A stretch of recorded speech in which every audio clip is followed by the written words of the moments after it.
क्या आप जानते हैं कि इमाम हुसैन की विलादत से पहले एक फरिश्ता जमीन पर क्यों कैद था? वह कौन सा फरिश्ता था जिसके पर टूटे हुए थे? उसने ऐसी कौन सी लग़ज़िश की थी जिसकी वजह से वह आसमान से महरूम हो गया? और सबसे बढ़कर यह कि इमाम हुसैन की पैदाइश का उस फरिश्ते से क्या ताल्लुक था? वह इमाम हुसैन की विलादत के वक्त ही क्यों आजाद हुआ? रिवायात में उस फरिश्ते का नाम फित्रस बयान किया गया है। कहा जाता है कि फित्रस उन फरिश्तों में शामिल था जो अर्श-ए-इलाही के कामों पर मामूर थे, मगर एक मौके पर उससे ताखीर हो गई। या अल्लाह, मैं शर्मिंदा हूँ। यह नाफरमानी नहीं थी, मगर सुस्ती जरूर थी।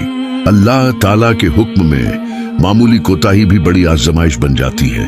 चुनांचे फित्रस के पर ले लिए गए और उसे जमीन के एक जजीरे में भेज दिया गया। सदियों तक फित्रस उसी हाल में रहा, न आसमान, न परवाज, न वह मकाम जो कभी उसका था। बस इबादत, नदामत और इंतजार। फिर वह दिन आया जब मदीना की फैजा बदल गई, जब हजरत फातिमा जहरा के घर नूर ने जन्म लिया, जब इमाम हुसैन अलैहिस्सलाम दुनिया में तशरीफ लाए।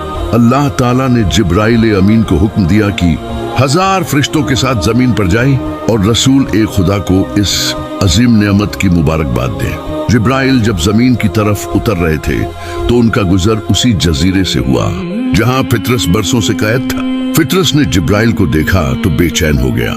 उसने पूछा, या जिब्राइल, आप कहाँ जा रहे हैं? जिब्राइल ने फरमाया, मोहम्मद के घर अल्लाह की एक अजीम नेमत ने जन्म लिया है, मैं उसी की मुबारकबाद देने जा रहा हूँ। यह सुनकर फित्रस की उम्मीद जाग उठी। उसने अर्ज किया, आए जिब्राइल, मुझे भी साथ ले चलो, शायद रसूल खुदा मेरे लिए दुआ कर दे।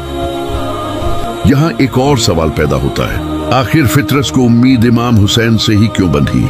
क्या ये इत्तेफाकर था या अल्लाह ने पहले ही इमाम हुसैन को शिफा, रहमत और निजात का वसीला बना दिया था? जिब्राइल फित्रस को साथ ले आए, लेकिन अदब की वजह से उसे बाहर ठहराया गया। तुम यहाँ पे ठहरो, मैं रसूलुल्लाह से इजाजत लेकर आता हूँ। जी कबूल है। रसूल खुदा की खिदमत में हाजिर होकर पहले विलादत की मुबारकबाद पेश की गई। फिर फित्रस का हाल बयान किया गया। नबी करीम ने फरमाया, फित्रस को अंदर ले आओ। जब फित्रस हाजिर हुआ और अपनी दास्तान सुनाई तो रसूल खुदा ने फरमाया, अपने टूटे हुए पर इस बच्चे के जिस्म से मस कर लो। फित्रस ने जैसे ही अपने पर इमाम हुसैन के जिस्म ए अतहर से लगाए, उसी लम्हे उसके पर दुरुस्त हो गए। वह फिर से परवाज के काबिल हो गया।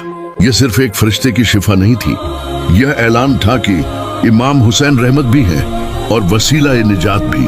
फित्रस ने आसमान की तरफ उड़ते हुए कहा, या रसूल अल्लाह, मैं क़यामत तक इमाम हुसैन के ज़ायरों का सलाम उन तक पहुँचाता रहूँगा।